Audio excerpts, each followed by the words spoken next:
Welcome to Layer Zero. Layer Zero is a podcast of unscripted conversations with the people that make up the Ethereum community. Crypto is built by code, but it's composed by people, and each individual member of the crypto community has their own story to tell. Cypherpunks understood that the code they write impacts the people that use it, and Layer Zero focuses on the people behind the code because Ethereum is people all the way down, and it always has been. Today I'm speaking with Jonathan Mann, who might be known as the SongADAO man. Jonathan Mann has been creating and singing and producing one song a day for a really long time, something like over 4 years now. And so we talk about, and I also discovered him for the first time in 2019 at ETH Denver, where he was kind of just an MC of sorts, and where he gave his talk about his journey of creating one song a day.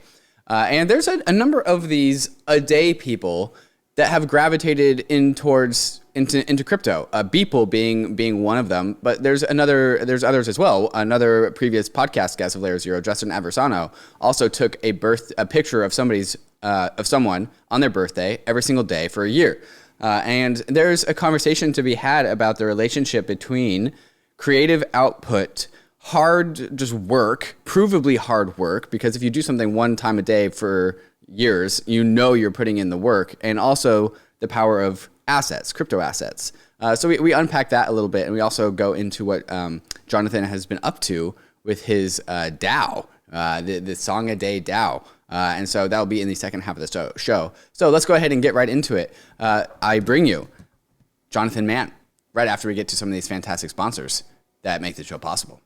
If you're going bankless, you need MetaMask. This is your tool to unlock the world of DeFi without giving up custody over your private keys. MetaMask is both a secure in-browser wallet and also a secure bridge for your hardware wallet. You can now trade tokens on any DEX or aggregator. MetaMask Swap gathers real-time pricing information across all the DeFi exchanges, allowing you to select your best price while getting all the MetaMask benefits of self-custody, lower gas costs, and increased transaction success rates. MetaMask also has a fantastic mobile wallet that I use when I'm out and about, which I use to collect POAPs, NFTs, and do all my DeFi things while I'm away from home. If you haven't downloaded MetaMask, you gotta try it out. Web3 wouldn't be the same without it. Download MetaMask for desktop and mobile at metamask.io and load up your Trezor, Ledger, Lattice, or Keystone hardware wallets so that they too can get into the world of Web3.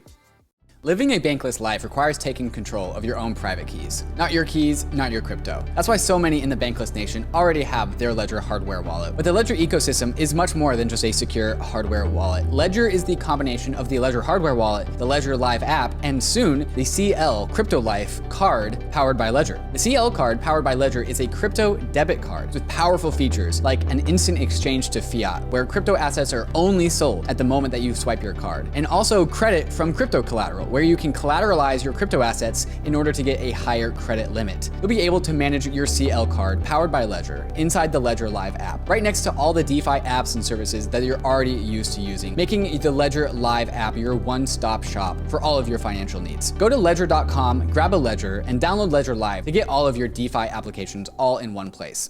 So, you've got some money and you want to spend. Me shopping now, bro. When you should be saving. You'll never buy a house at this rate. But what if you could spend and save at the same time? For the enlightened kind with inquiring minds, a new world awaits. Set yourself free with completely flexible, self-repaying loan technology. Supported on desktop and mobile, seize the power of Alchemix, allowing you to spend and save at the same time. Leverage your wealth without the risk of liquidation. Take out a loan that repays itself. Yes, yes, yes, yes, yes. What was once inconceivable is now within your grasp. Are you winning, son?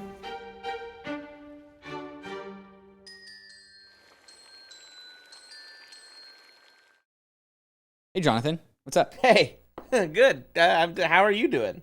Good, really good. The first time I ever discovered you was at ETH Denver 2019? Oh, yeah, 2019. Yep. Is that when you were like the MC of sorts? I was the MC for like 1 minute. So what happened was they were trying to do like the judging of the hackathon. and all the judges were taking too long. And so John Paller of ETH Denver was like, Jonathan, like go up on stage and do something, stall them. And it just happened that I had my computer ready, and like I had this talk that I used to give all the time, like ready to go. So I was like, I'm on it. And so yeah, so that's probably where you saw me, if you saw me there at that time. Right. You gave the talk about your story of making one song a day, which that story I don't think has stopped at all ever since then. No, song a day is nuts in that way, and that it's just kind of relentless, and that's literally 1,000 songs ago. That's how I think about it. That's 1,000 songs ago. 3 years is 1,000 songs. So that's pretty intense.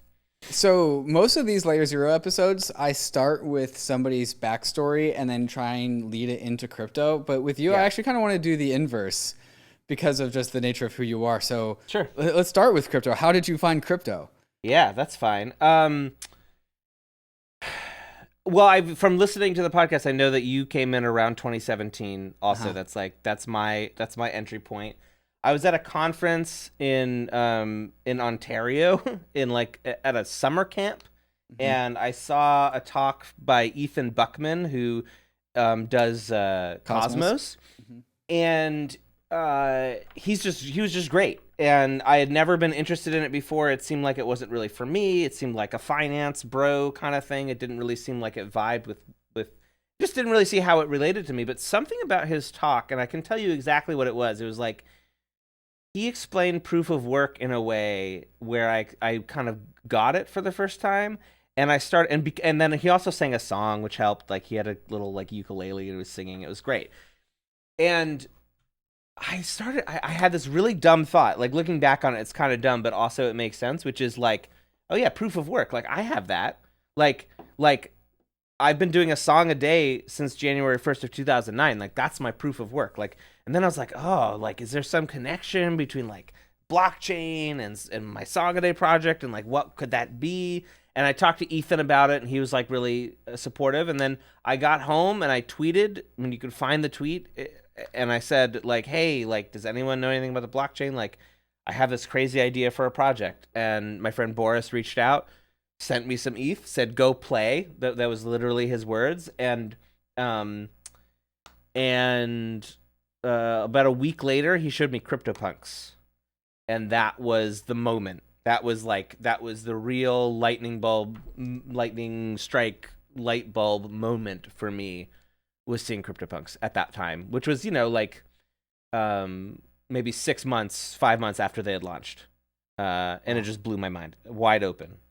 Okay, so let's put a pin in that part of the story. Yeah. Now let's do Song a Day. How did you start doing Song a Day? And also, what is Song a Day? Yeah, Song a Day is an ongoing project where I write and record and make a video for a song every single day, and I've been doing that since January 1st of 2009. I started really just trying to go for a month. It was literally just 31 days that I was aiming for. Within that 31 days of January of 2009, I had a couple songs go kind of mini viral, and like it just was going well, and I was unemployed. I was like 26, living in Berkeley. I had nothing else going on, and so I decided to try for a year. And then at the end of 2009, I've just kind of decided to keep going and not stop. And that's how I'm here. 4,766 songs in to the project. But why? Yeah. Well, that answer has changed so much over the years. If you asked me back then, and people did, and this is the answer that I would give back then. It's basically like,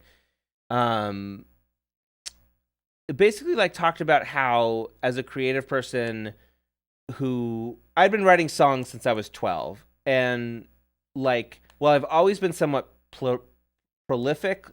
There was a piece of me that would often run up against some kind of form of writer's block, where the problem with writer's block is like you feel like you want to make something, you have like the urge to create, but nothing comes out, and that's very frustrating. And I sort of stumbled into Song a Day as like a just a writer's block proof method of creating. And that's like one reason that I used to give. And then another reason was, to get attention. Is like in this day and age, you need to have a hook. And like that's my shtick. Like, hey, I'm up here doing a song a day. Like that's just like a good shtick to have. That's another reason. But as time goes on, it's become something quite different in a lot of ways. It's become almost like, I don't want to say spiritual, but it's become just a practice, It's just become something that like there's a weight to like sitting down and just doing something every single day and doing it. And there's just like I just find so many benefits that come out of it that it just has become part of my life. It's like part of the firmament of my existence now. What are some of those benefits? So the only way to get good at something, right, is to fail a lot, is to fuck up a bunch. And SongADAO is a really great framework for fucking up and for like making a lot of shit and a lot of crap that's bad, And even for me, like doing that in public, for all these years, they all live on YouTube. There's something about that is humbling, I guess, but also teaches me a different thing, which is that like no one really cares whether you suck.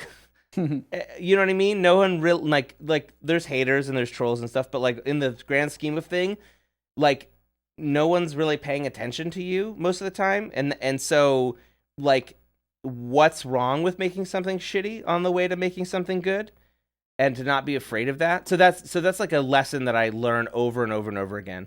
And then just in like a pure kind of practice way, I've just gotten better at things, as a musician, as a producer, as a singer. I've just gotten better from literally doing it for 13 years, like every day. Yeah. Do you feel like it takes a similar role in your life as perhaps like meditation or journaling does for other people?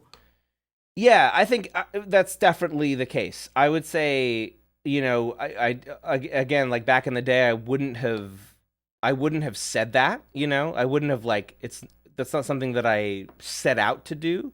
But looking back on it, especially now, if you go onto SongADAO.world and like you just like shuffle through the songs, you get a real sense of my life in a lot of ways. Like it is literally a record of my life.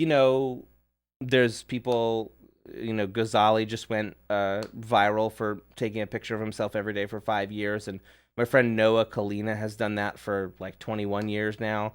There's something about like documenting yourself, documenting what's going on in your life every single day. That's really intense. And then,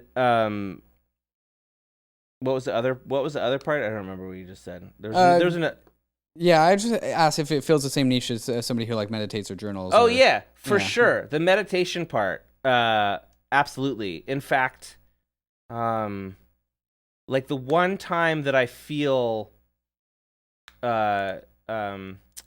free from anxiety, the one time that I'm like not anxious, well, it's 2 times.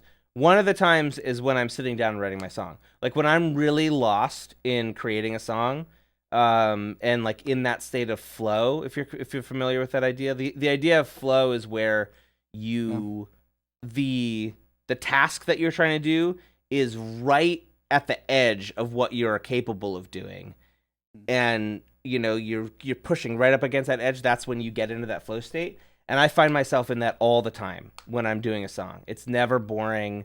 That's not true. It's just boring a lot of times. But when I get into that zone, it's like and almost every day I can get there, even if it's just for a few minutes, if I don't have a lot of time to work on my song.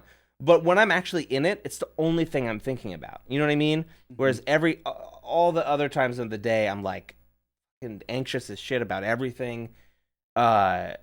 when I'm like actually in it doing my song, I'm so present like with the song. So in that way, I don't know if it, I don't know if it, in the meditation sense, I haven't gotten as good at like taking the benefits of that, taking that kind of here-ness that I feel when I'm doing a song and applying it to other places. That's a sort of key of meditation, is like you learn not only to do it when you're sitting there, but also you're just like standing there doing the dishes and you sort of notice yourself like, whoa, here I am. I think that's a different muscle than this one, but for the purposes of like an everyday moment when I am just here with myself, SongADAO, I would say, fills that for sure. I'm sure there's got to be like days where, I don't know, it's in the last part of the day and you're like, damn, I haven't done my song today. God damn it. I just have to bang this song out. How often, or how do you get through those days? Yeah. So, by giving myself a lot of leeway, basically, I call those phoning it in days where sort of to what I was saying before is like, no one fucking cares. No one cares. If you're going to phone it in one day, who gives a shit? And so ultimately I give myself a lot of latitude to just suck. If I need to suck at a particular time, that's cool. That's all right. And so I'll phone it in. I'll literally just like improvise a song on the spot. There's days when I put like as little effort as possible into it. The other thing that I've learned about that, though, what's wild is, another term I have for it is like these songs that I just sort of poop out. Like the songs that I just sort of poop out in those times when I'm like, I don't feel inspired whatsoever. And I'm like you said, end of the day, I'm exhausted. Especially my kids are, 4 and 7, but when they were infants, forget it. I mean, that's like when you have an infant in the house. But what I found is like oftentimes those songs, they still resonate with somebody. Uh-huh. Somebody still hears it and says, wow, I really like that one. Or like, wow, that one really hit me at the right moment or whatever.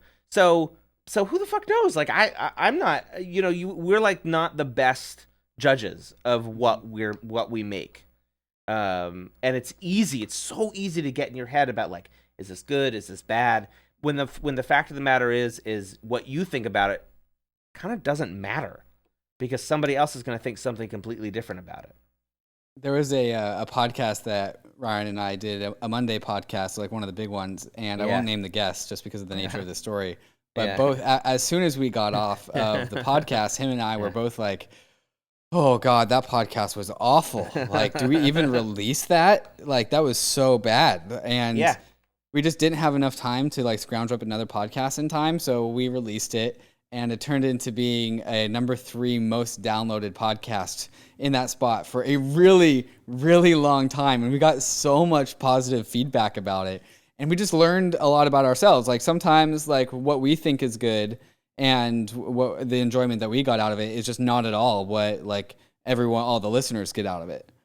I can't tell you how many times that's happened to me where like songs that I think are great and I'm like really excited by do nothing, and then songs that I literally put no effort into, people are like, this is the best, I love this one. Like, there's a famous story about how like Tom Petty wrote Free Falling, where it was like he was just trying to make everybody laugh. Like he was singing this song and he's just like making up the lyrics, and he's like, she's a good girl, crazy about Elvis, and everyone's like just cracking up about it, and it turns into like literally his biggest song ever. Song. Yeah, right. You know? There's something about like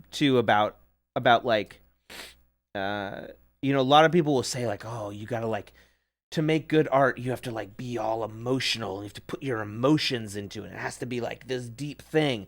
That's bullshit. Like what if you sit down to try to be emotional, if you sit down and you're like, I'm gonna write an emotional song, and I'm gonna make it all come out, you put a lot of pressure on yourself to live up to that. Whereas if you just sit down and you're like, I'm just gonna write something, let's see what comes out, you're not putting any pressure on you, and that's when you can just like open up and let something come. That's how I see it. I don't think you can actually like go for emotion, right? Like that's not something that you can optimize for. No. Right? You can't just decide that you're going to be emotional today.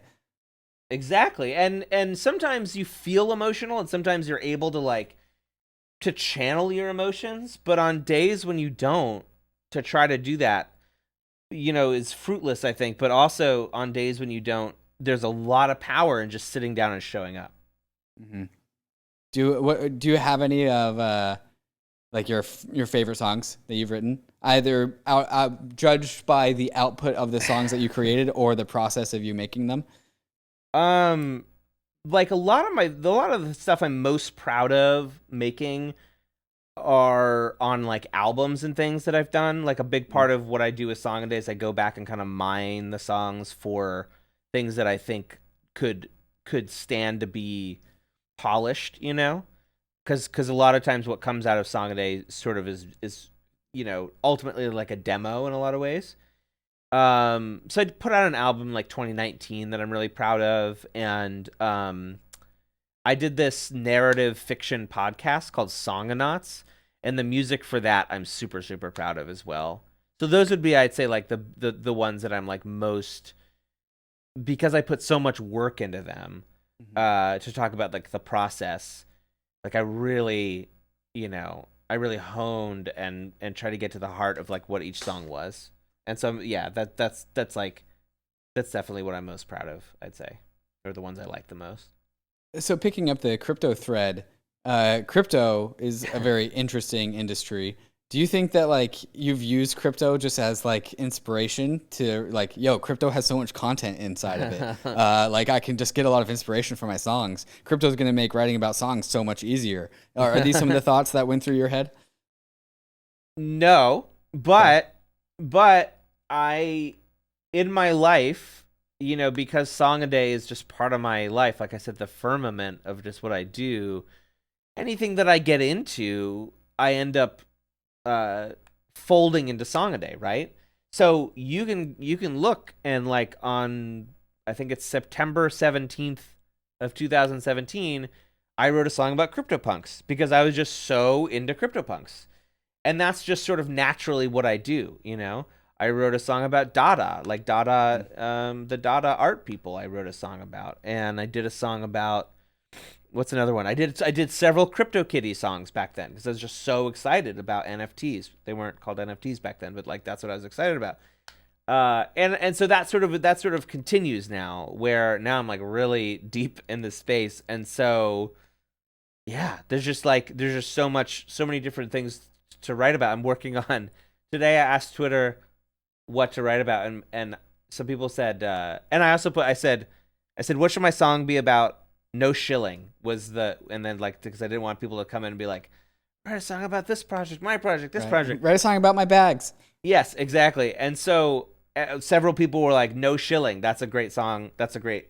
And I was like, oh yeah, you're right. That is a great song. That's a fun one. So yeah, so that ended up being a song, and that's, oftentimes like there's so many projects in the space that I just love, that I'm like really aligned with philosophically, and just that I'm such a fan of, and I'm gonna write a song about all of them eventually, and that's just sort of like, got a lot of songs to write, so why not write them about things that I enjoy?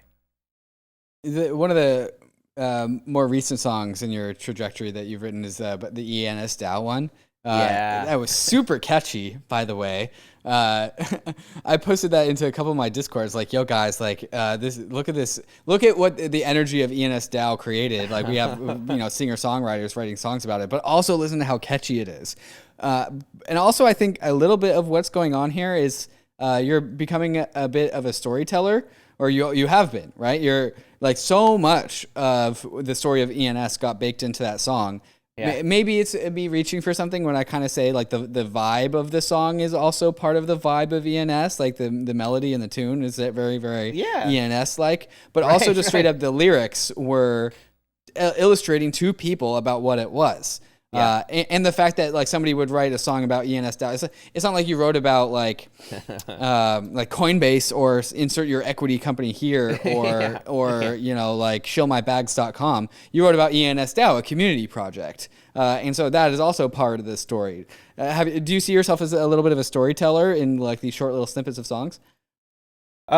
That was my job pre-pandemic. That was literally my job. The reason I had, you know, when you saw me at ETH Denver, the reason I had this talk all ready to go is because I would go around to conferences, give that talk, and then watch all the other talks at the conference and get up at the end of the day and recap everything that everyone said.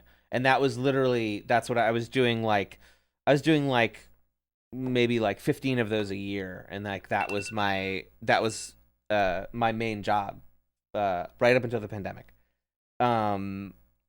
So yeah, that's a huge part. And stories are compelling, and I find, obviously, that's sort of a dumb sentence. Stories are compelling. Yeah. But like the stories that are within the stories and lore of this culture, I'm sure like every culture has amazing stories and lore. And so because I'm so steeped in this one right now, I can't help but just be attracted to the different narratives that are popping up. You know, for a long time, it was all about CryptoPunks for me, and like the different kinds of like I wrote a song about Snowfro, you know, who made art blocks.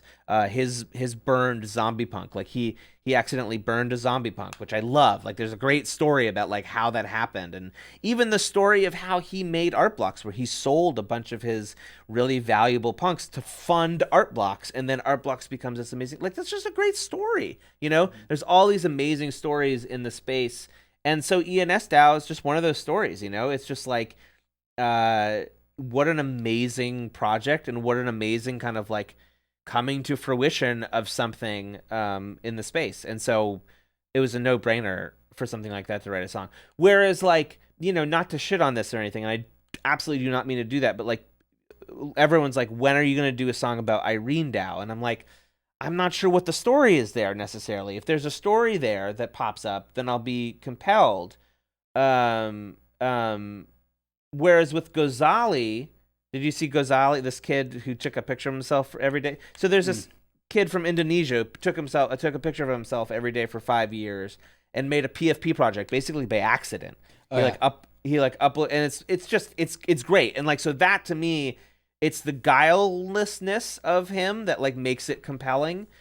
And he became like an instant meme overnight. And that to me was like so compelling. And I was like, he has this long history of like all these other people who have done picture a days things, and like that to me is an interesting story. So that's something that I'm going to write about. There's just a lot. There's just so much in the space to do. I feel like there's enough people at this point in the world doing one thing a day that could turn into a DAO. Like oh yeah, the thing a day DAO. Yeah. Oh, is that a thing? No, it should be. Yeah, should right. Be. For all the people that do one thing a day and have been doing so for a while, like we should get all those people in the same Discord. I've always had a fantasy of doing a conference that was just a conference where all the speakers were people who do things a day, you know? Because there's a ton. There really are. Like you know, I feel like even, you know, I find out about new ones all the time. Like like people show me folks who are doing it. I'm like, I didn't know this person existed. Yeah. Is there like a thing a day community out there? Just like all the people that know No, there isn't. I mean, you know, when we find each other, I think we feel some kind of kinship. Sure. I know. So Noah Kalina entered the space recently, and he's gone viral many times for his a picture of himself a day thing. And I knew of those, and I'd been following the project. But we were able to connect over crypto because he started messaging me asking about SongADAO and NFTs. And it's great, you know, it's just great to connect with people who do it because they sort of understand things on a really specific level. So there's another Layer Zero that I did with Justin Aversano, who took a photo of somebody's birthday every single day for a year. And wow. So like You have the challenge of you need to output like a couple minutes of creative output every single day. His challenge was that he needed to go find somebody whose birthday it was every single day for a year, which is a very different challenge. Yeah. There's just something about doing something a day that people find really compelling. And like the cool thing about Justin's story was that I don't think you could have taken any single one of his photographs and created the value that he got out of the whole entire thing, right? Like, right. His photographs are great, but like, it's not, one photograph isn't going to do it. It's the fact that he did something every single day for a year, which was challenging, that created the story, that created the total like valuation of his combined work. Like, why do you think humanity, and one of the things that I think is cool about humanity and crypto assets is that like we actually find ways to put market value upon the things that we value. And all of a sudden there are these people out there that are doing these a day things, and they're gravitating towards crypto to be able to find a price tag for these things, a valuation for these things. But before we get to the crypto part, like, why do you think humans value the a days, the people that do things a day? And like, why do we like that? Because we die. We like it because we die. We like it because time is literally the most scarce thing that we have. And the everydayness of something is a reminder of that. It's it's the most grounding kind of way of structuring something. And so I think a lot of it has to do with death. It has to do with like our connection to the fact that we have only so many of these days on the planet. And that ties right into crypto, honestly, because what you have with NFTs especially is you have this artificially scarce thing, right? Because in the real world, everything is scarce just by its nature. That's just how the real world operates.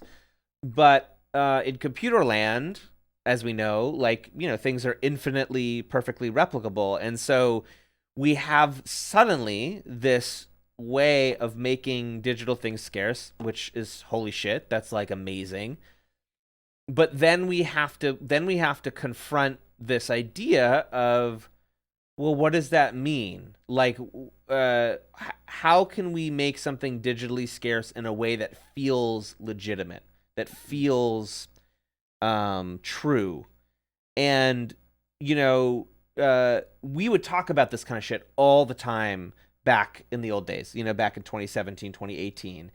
And a lot of it was sort of theoretical, whereas like, on my podcast, Digitally Rare, we would often say that like, for this to work, there's going to have to be a really strong narrative. Like any project that's going to succeed is going to need a really clear story about like why it exists, which is not true. That's not turned out to be true at all. That was a theory that we were sort of working on back in the day before there was very many projects.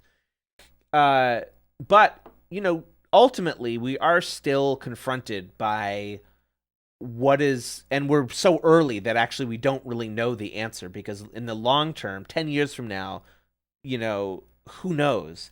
But when we're confronted with the idea of this artificial digital scarcity, what can make that feel real? One of the things that we're seeing now is that, OG projects, and depending on how that's one way actually to value something, because it came before all the hubbub and, it's scarce. But the fact is, when Larva Labs decided to do 10,000 CryptoPunks, they could have easily have decided to do 5,000 or 20,000 or infinite. I mean, near infinite CryptoPunks they could have done out of those combinations. So it's sort of an accident that they chose 10,000. In a lot of ways, to me, that's a really interesting philosophical thing. Is how do you ground this artificial scarcity in something that feels real? And doing something once every day is one way to ground it. Time. Put it in time. My compatriot Matt Condon, one of the many Matts, also obsessed with this question, and he's come up with two other really great ways that I love. And so one is that you may have heard of this. He has a chip in his hand. Do you know about this? Yes, I've met him. Yeah. Yeah. So Matt has a chip in his hand where you scan it with a near field communicating thing, NFC, and it gives you an NFT. So the scarcity comes from proximity to him. Whoa, that's really cool. And his new one is even cooler, where he sleep talks. Have you seen this? Aleatoric. So Matt found out that he sleep talks, and so he decided to make this NFT project where when he sleep talks, his phone records it. It gets translated. It gets like Google translated into text. The text gets fed into an AI thing that shows it as a visual thing, and that gets sold as an NFT on Zora.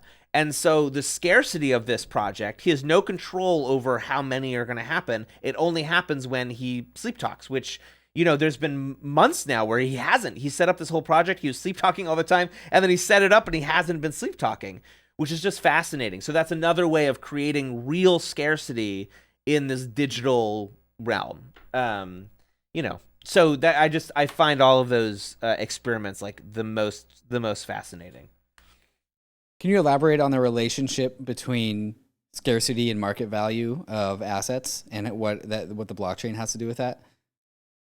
Yeah, although I'm skeptical of most of the ways that people use scarcity to assign value to most NFTs.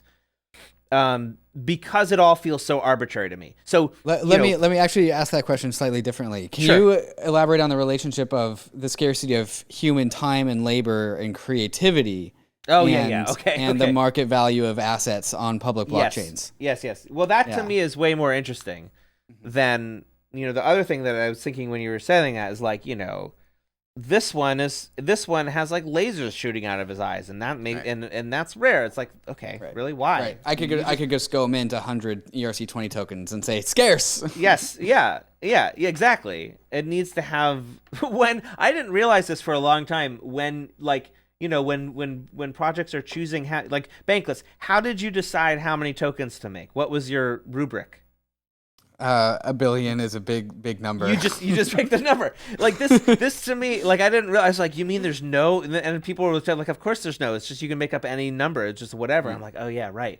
Oh man, that's crazy. And so like ETH Denver, they decided to do like the length of Colorado or something, and the height of the mountains, and they multiple like. But in terms of like labor and time. And putting that into, I don't know. I don't think that right now we are at the point where we are ready to actually value these things correctly.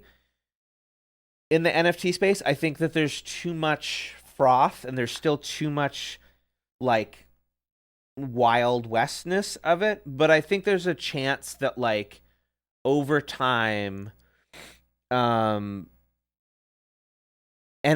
can become. It's not going to be perfect. I don't think it's ever going to be perfect. I don't think it's like a panacea in any way. It's not going to like solve this. But I think that it has a chance to be a really powerful tool for rewarding creative work in a way that hasn't existed before, and certainly hasn't existed for the last 20 years. And we, when I come at everything thinking specifically about music. And what's crazy about music is that, prior to the invention of recorded sound, music was ultimately extremely scarce, in the sense that the only way to hear it was in person when someone was playing it for you. Like, that's crazy. And then suddenly we had this ability to copy it. And we lived through this sort of golden age of musicians being able to get paid for their work because it was copyable, but not infinitely copyable yet. And that was one age. And then for the last 20 years, we've been in a completely different place where the value of music just plummeted. It went away completely. And I don't think NFTs or digital scarcity is going to solve that, but I think it's just going to it has a potential to be this really powerful tool to help alleviate some of that.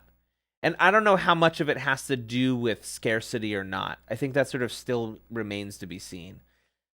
I wouldn't be surprised if everyone's obsession, if our crypto culture's obsession with scarcity itself becomes not the thing. I wouldn't be surprised if that sort of goes by the wayside. And ultimately we settle into something that's more just about like another way to show your appreciation and support for a piece of art. But yeah, I think the speculation has to, the like wild rampant speculation has to die down for that to happen. And that honestly did happen, 2018, 2019, things died down so much. And that's when so many interesting things came about in that space. That's definitely true, and that time was for DeFi, really, where like we had like early DeFi, which were ICOs before we called it DeFi, and then it went away, and then we actually had true DeFi come after the fact. Right.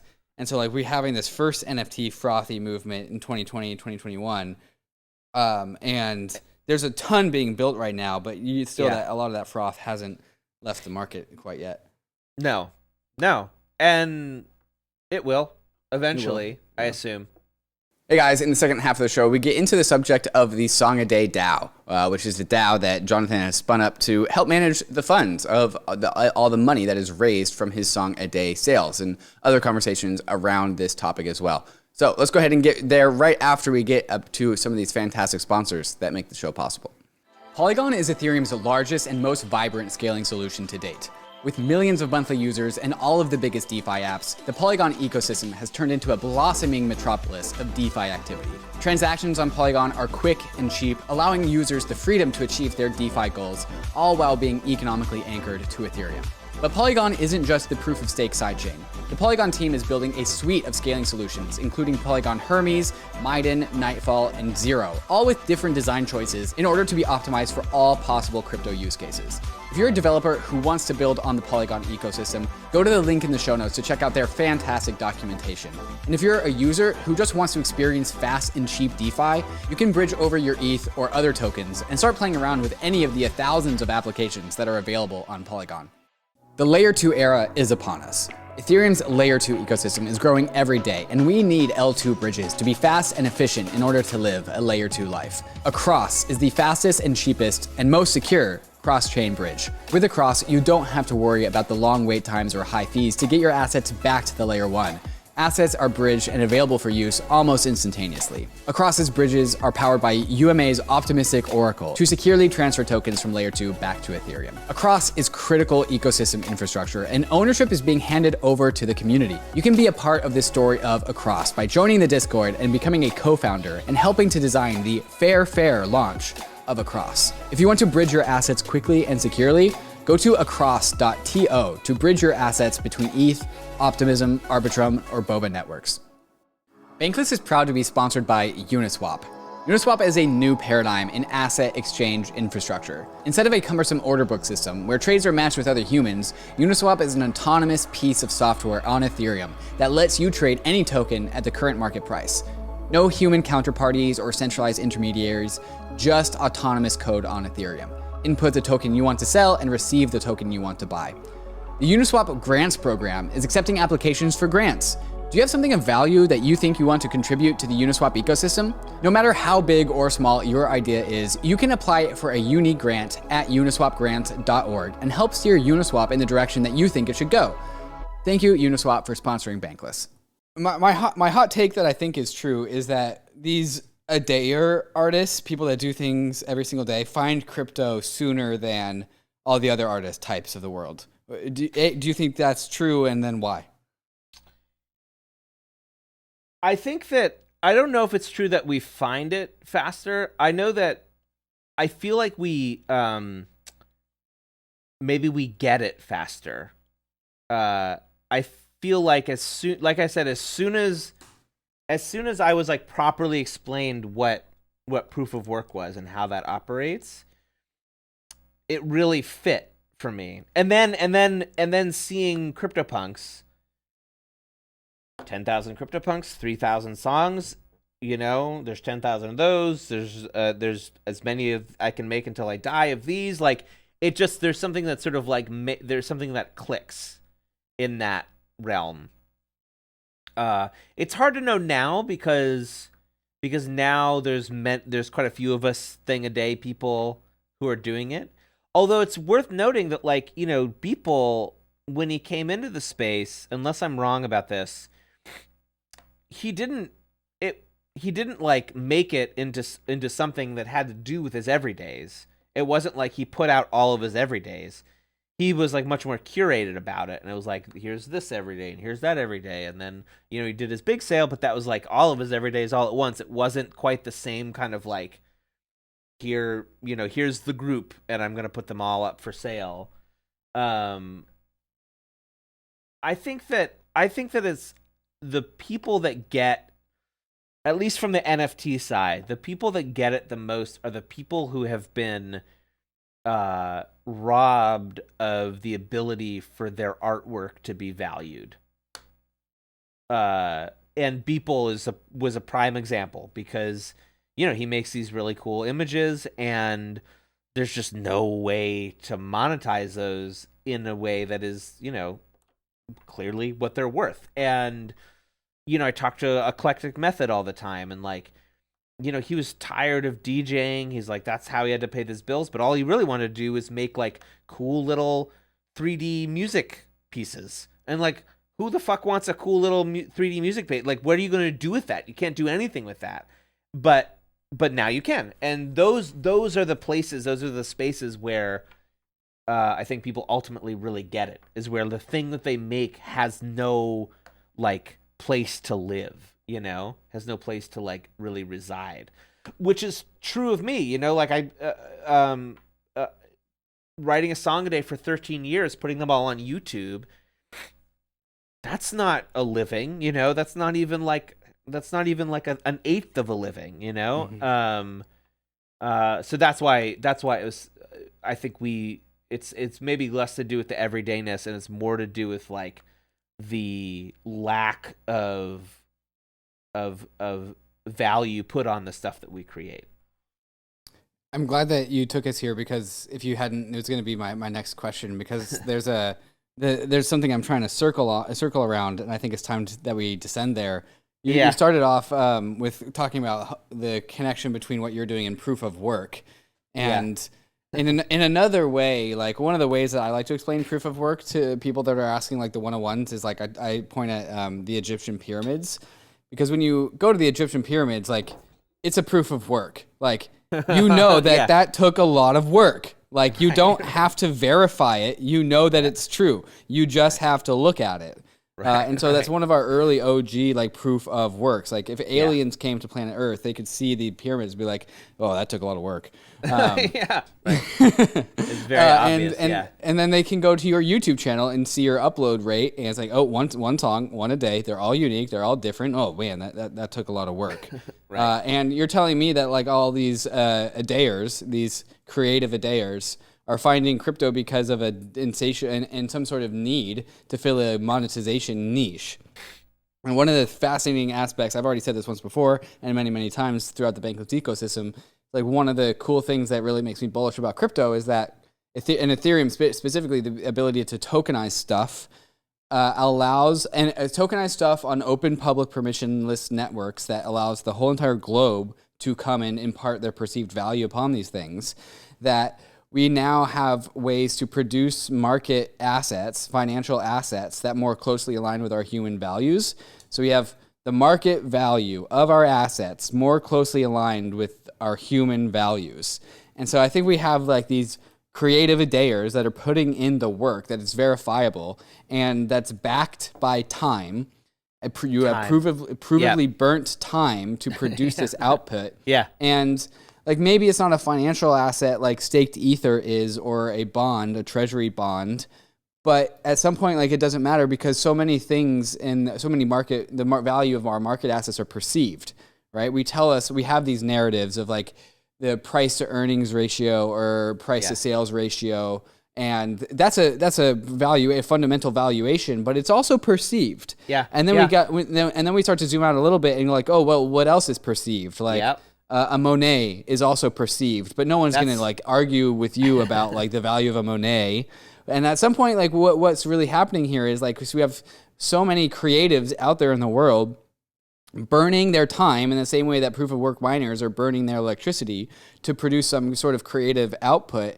And you don't need like a whole entire financial system to agree upon, oh yeah, this token has strong fundamentals. You just need 100 people or 1,000 people to be like, yo, like the waveform of this guy's like sleeping words is like kind of unique. I guess I'll pay a couple $100 for that. Right. And all of a sudden, like we have enough people to like support up these creators.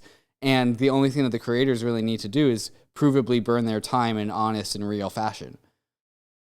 Yeah, and just to keep doing what they've been doing all along anyway. And I think that gives it like another layer of legitimacy, I think, you know, where you look at someone who's been doing it every day anyway, or has been creating their songs, even if they're not doing it every day. They're just, you know, someone like Latasha who's been like putting in the work for years and years and years. So many people in the space doing that. You can see that you can't fake that, right? So, yeah, absolutely. And I mean, you know, I love that. I take a pretty like measured approach to this. And like I said, I think it's more, for me, it's just like, it's going to be another tool in the toolbox, ultimately. Same with DAOs, same with everything. Like, ultimately, they're all just going to be like this really cool tool that we can use where appropriate to make cool shit. And it's fun. I keep getting calls from far-flung friends now who like, yeah, dude, tell me about NFTs. Mm-hmm. You know, that's happening more and more now.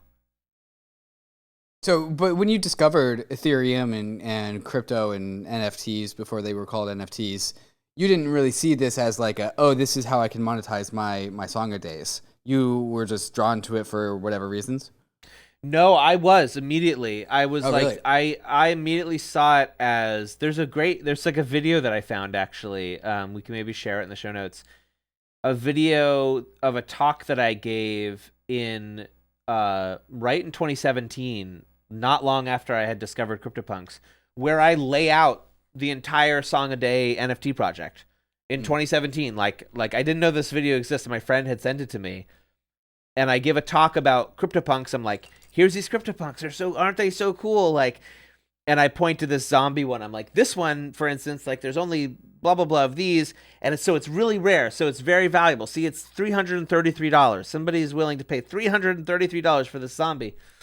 But then after I talk about that, I'm like, oh, and like, here's what I want to build on top of that with SongADAO. And from the very beginning, I saw it as like this way that maybe if I could be putting out my song every day and even just making like $100 or something, somebody paid me like $100 in ETH every day for my song, I'm going to come out so far ahead than if I wasn't able to do that.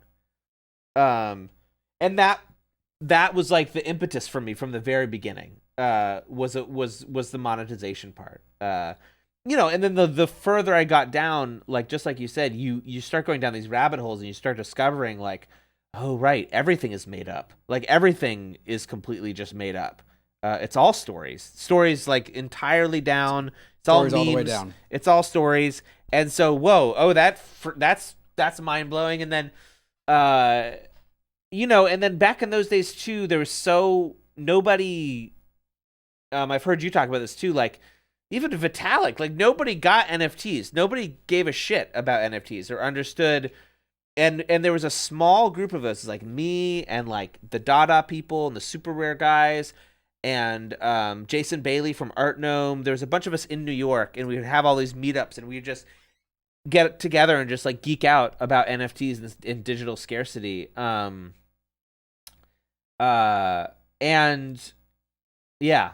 Anyway, I don't know where I was going with that. That was a really nice time. That was like a really like warm, fuzzy feeling time for me, because it was like, it seemed like endless possibilities at that point. It was like, we don't know what we're doing. And if, you know, but a lot of it holds up. A lot of the things that we wrote back then, a lot of like the podcasts we did, it holds up. We called this, I think, in a lot of ways. Like we called the NFT what would be compelling about NFTs.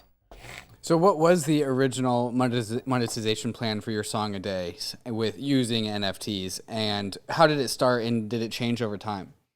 It did change over the time, but the basic idea, again, you can go watch this video. The basic idea is exactly the same from the very beginning. Take CryptoPunks, make it into SongADAO. That was my goal from the very beginning. And what's so funny is that but not the generative aspect, right? Like not there is even the generative aspect. Oh, really? You've seen it. Well, because there's the images. I hired a different illustrator for each year of SongADAO, and they each made layers of the illustrations, which is like old hat now, right? Like now that's just like, oh yeah, of course you would do that. Right. Table stakes. You know, but back then it was like really like I had to explain it. It was like really hard to explain to anybody. It didn't make any sense. But I was like, but look at CryptoPunks. Now imagine that, and each song has an image. It's generated from these layers, and each year is done by a different person. And I did all that. Like that ended up being my project, and that was there from the very beginning.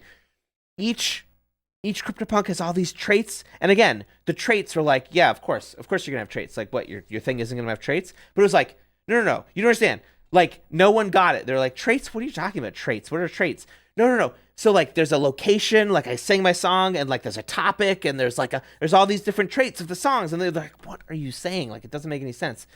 But from the very beginning, that's just what it was. It was just take CryptoPunks and map it onto SongADAO.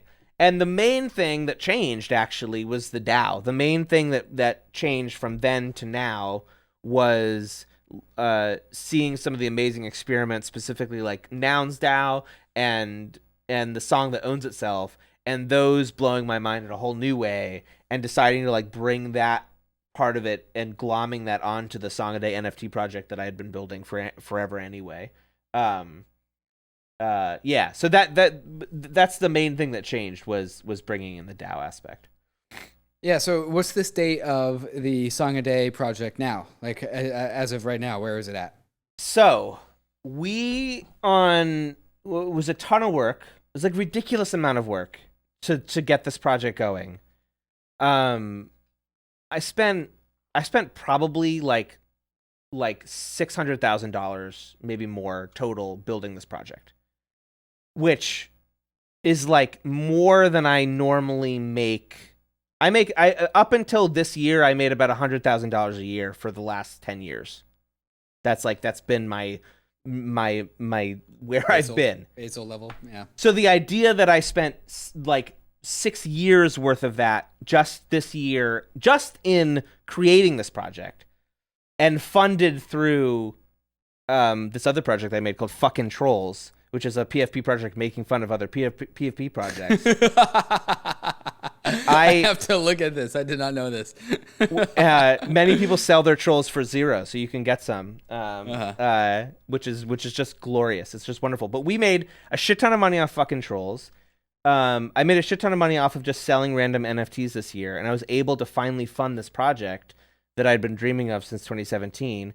I hired 13 different illustrators. I paid them each like $50,000 to make. Ultimately, they made around 1,200 layers, all combined. I hired Raid Guild, which is a wonderful DAO collective of people who you can hire them to just slay your project. They call it Slaying Dragons, and build it. So they did all the Solidity work and all the front end work and all that kind of stuff. And we launched on December 31st, and it sold out. Like roughly 4,000 songs sold out in like an hour and a half, which was amazing. That's a whole other story of like how that happened. very specific to crypto story. Actually, we can get into that if you're interested. But now what's been happening since January 1st, and this has always been part of the plan, is that I've been selling my songs on my website, SongADAO.world. Every single day, there's a new song. It's being auctioned each day. And all the money from those auctions goes to the DAO now. And so the DAO has roughly, 31 ETH now in its treasury just in like the last 17 days. And that will go on, indefinitely. Every day, I'm just going to sit down, do my song like I always have, and tokenize it, sell it. We're going to see each other at ETH Denver, right? So like, I'm hosting the Shelling Point conference that Owaki is doing, Owaki and Simona. And so I have this plan where I'm hoping, I don't really know if they're going to let me do this, but like my idea was I'm going to bring each of you up on stage with like a little verse of a song that I'm going to write about you. And I'm going to have you stand there while I sing your verse. And then I'm going to stitch all these verses together. And that's going to be my song for the day. And then that song is going to get sold on my website. It's going to be tokenized and auctioned off. And that money, I would imagine there's going to be some bids for that one. I hope so. And so that will, that money goes to the DAO. And it's fun. It's been super fun. People are coming into the DAO. We're still getting our feet under us. Like we're working on the voting of how we're going to do voting, because the way we're doing voting is one person, one vote. We don't have a token. We just have the NFT. There's no token in this DAO yet. Maybe someday. And it's an NFT curated DAO rather than a DAO about an ERC20 token. It's if you own one of the songs of a SongADAO DAO. If you own one of the songs, you are eligible to be in the DAO. The only thing you have to do to become fully in the DAO is to get verified on Bright ID.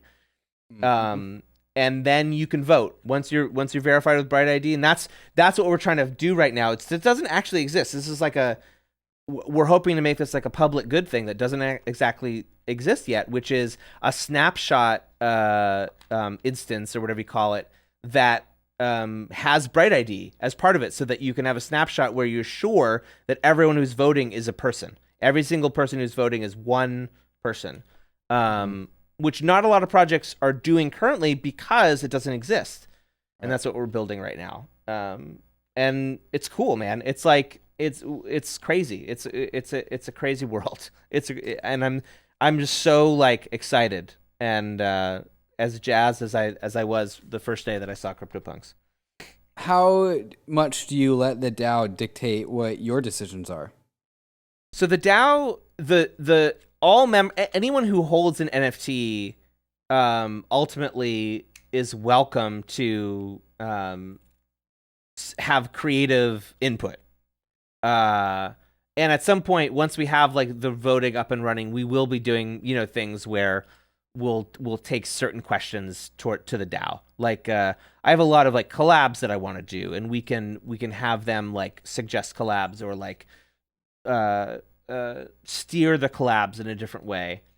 The DAO, ultimately, if you are a voter, if you're verified with Bright ID, that's when you can deploy funds, to do grants or to do whatever, ultimately.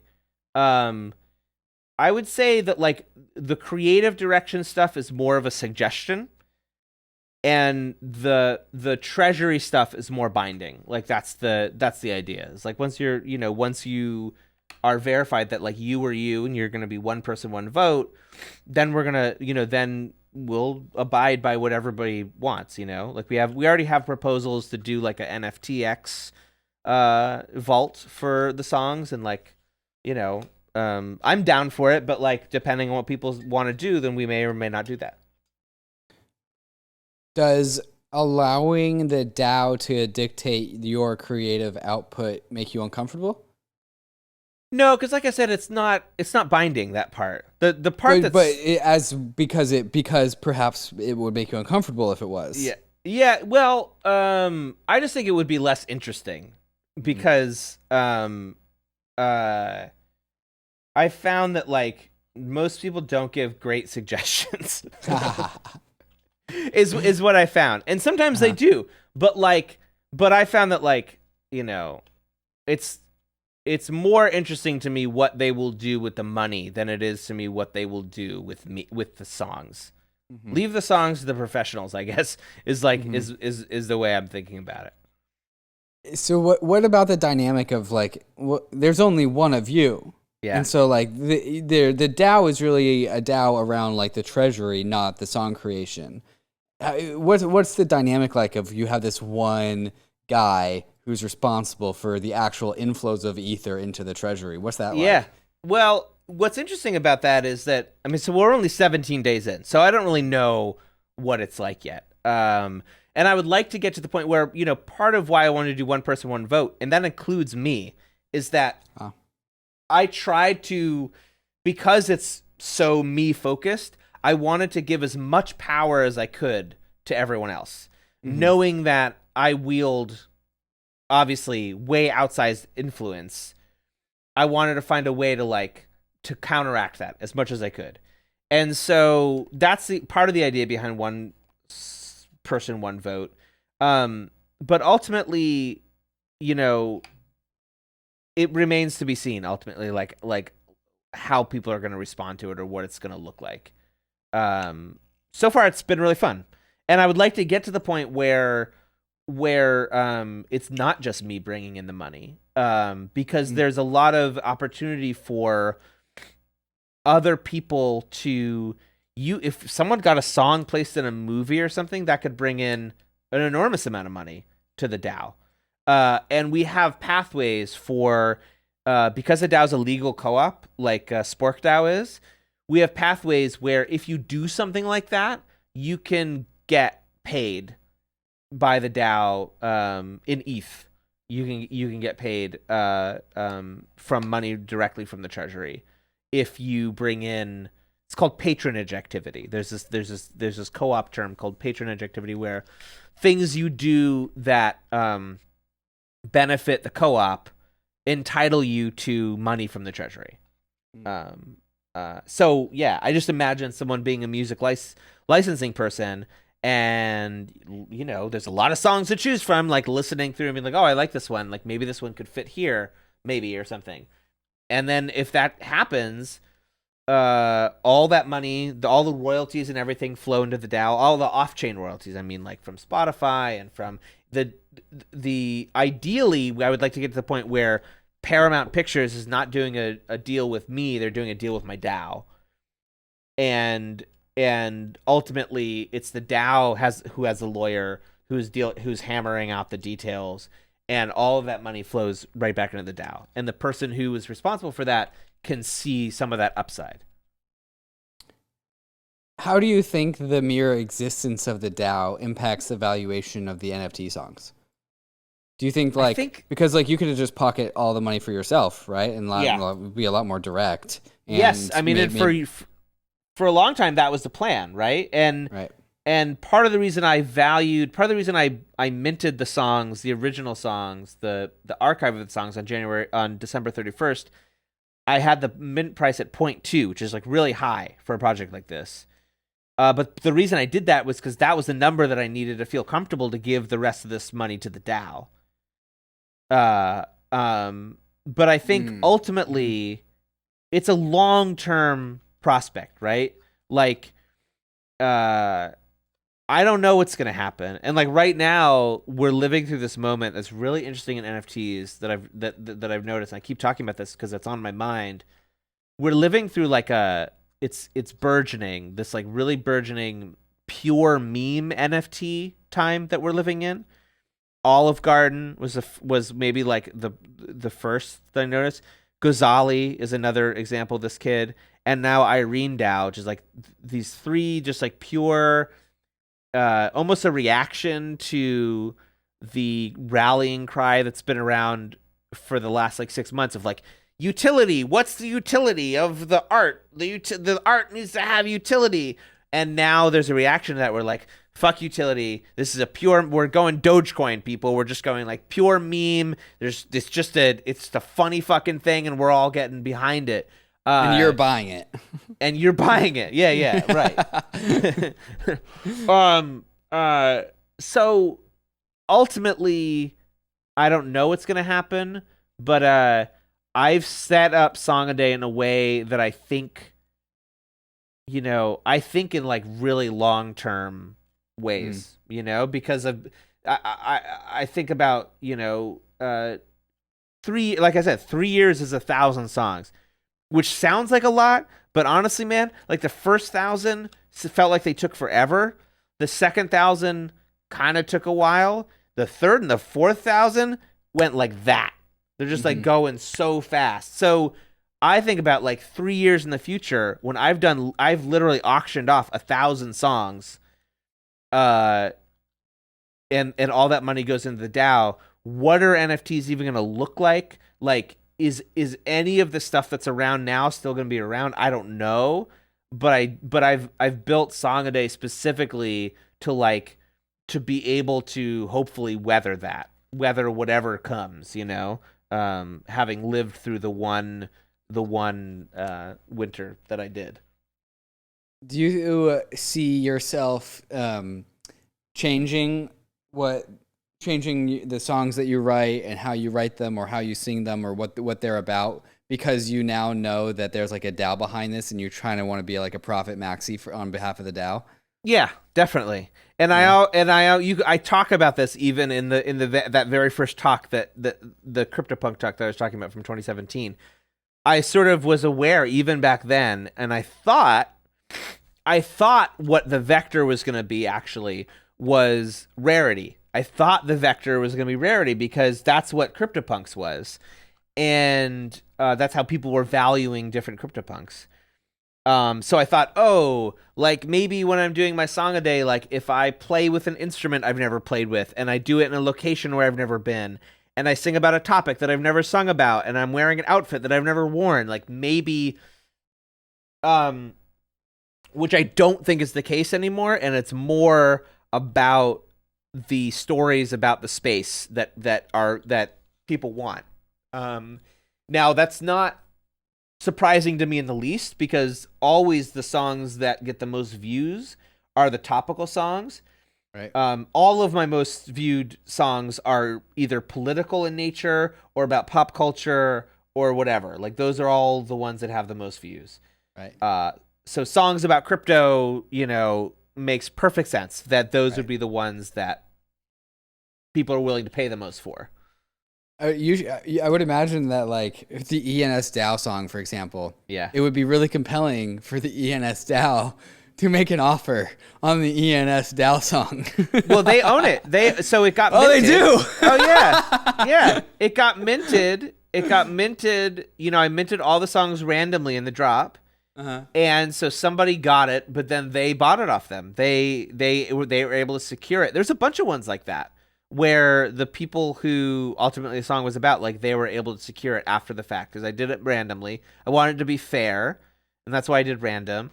But they own it. They own it now. It'd be really interesting strategy to make a bunch of songs about a bunch of DAOs. Yeah. And then allow the DAOs to bid for the songs, perhaps even in their native token, so they don't actually have to keep or give up any of their USDC or Ether. Oh, that's interesting. Yeah.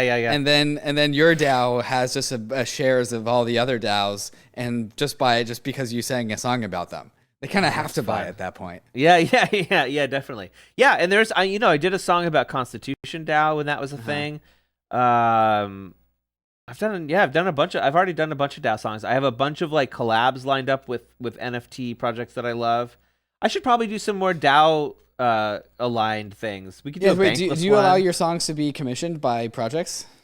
So that is something that I've not explored in this new setup because of the auction nature of the thing. Basically, there's been a few times now in the last couple of weeks, people have come to me and I said, well, listen, I can't let you pay me directly. It needs to go to the DAO because if I do it, I'm going to make it. I could do a song outside of SongADAO, it could be like a separate song. Don't really want to do that. Don't really have time to do that. So it would have to be a SongADAO song. And so I was like, you're just going to have to like bid on it and just hope that no one's bidding against you. And that's fine. And then I'd be like, I guess what I would probably say is like, bid at least like 2 ETH or something. And then I'll do the song for you and you just have to promise that you're going to bid at least 2 ETH. And then that's probably how I would do it now if I was going to do that. Yeah. And I'm open to that. I've done a lot of commissions over the years, a ton. That's part of how I made my living. And so as long as it's like something that I don't totally hate, I'd probably do it. Have any community members from the DAO stepped up to wear a leadership hat? Yes, they have. It's been super exciting. My friend Boris, who was like the first person to introduce me to crypto, is in the DAO. He's been helping a ton. I have a couple like mods that I picked out, and they have like a couple of them have like some really good technical skill, and they've been like just taking the lead on this voting thing, which is like really helpful because it's a conundrum. There's a lot of like things to solve, and that's like the most pressing thing right now is getting voting up and running because we can't do anything until we can vote. And yeah, it's been amazing. It's been so cool to see that happen and really gratifying. Well, Jonathan, if listeners want to go join your DAO or just find out more about what you're up to, where should they go? Yeah, come to SongADAO.world. That's the place where every day, right there on the front page, the song is auctioned off. Wait, so it's not called SongADAO? No, it's SongADAO.world. We also have SongADAO.org, which is our discourse place. All right, so that name is somewhere. Okay, I'm glad about that. Yeah. SongADAO.org. But to see the daily song, you go to SongADAO.world, where you can link to the OpenSea. Because of all the degens, the songs are like way below mint, so you can get them for real cheap right now. And that's the place to go. I also want to plug this hat. I'm currently selling this hat. You have 7. Let's see, whenever this goes live. When's this gonna go live? When? Like tomorrow. Roughly. So you have 5 days to order this hat. We'll put the link in the show notes. The songs hat doesn't give you anything other than a really cool hat that says songs on it, and so you can support your love of songs with this hat. Jonathan, if there's one lesson that you've learned that you wish more people had learned in their lives, what would it be? Sucking at something is the first step to being kind of good at something. That's a quote from Adventure Time, right? You got it. Yeah. It's one of the most wise things that anyone has ever spoken. Jake the dog. And who in the world really needs to hear that? What cohort of individuals? I mean, anyone that wants to do anything. I mean, like, there's no, like anything that you're trying to do. And I have to tell myself this constantly too about things that I want to learn. Like anything that you've been thinking about, like, oh, I would like to write songs, or, oh, I would like to write a novel, or, oh, I'd like to, make podcasts, or, oh, I should do blog posts on this, or, oh, I want to do Twitter threads. Like, just sucking at something is really the first step. You have to go through the sucking it, and it never really stops. But you just have to sort of accept the sucking sometimes. That's it. The LDR of this episode, you got to accept the sucking. That's it. Awesome. Jonathan, thank you. Roll credits. Roll credits. There we go. Jonathan, thank you for coming on this episode of Layer Zero. Thank you. My pleasure. Cheers. Hey, we hope you enjoyed the video. If you did, head over to Bankless HQ right now to develop your crypto investing skills and learn how to free yourself from banks and gain your financial independence. We recommend joining our daily newsletter, podcast, and community as a Bankless Premium subscriber to get the most out of your Bankless experience. You'll get access to our market analysis, our alpha leaks, and exclusive content, and even the Bankless token for airdrops, raffles, and unlocks. If you're interested in crypto, the Bankless community is where you want to be. Click the link in the description to become a Bankless Premium subscriber today. Also, don't forget to subscribe to the channel for in-depth interviews with industry leaders, Ask Me Anythings, and weekly roll-ups where we summarize the week in crypto and other fantastic content. Thanks everyone for watching and being on the journey as we build out the Bankless Nation.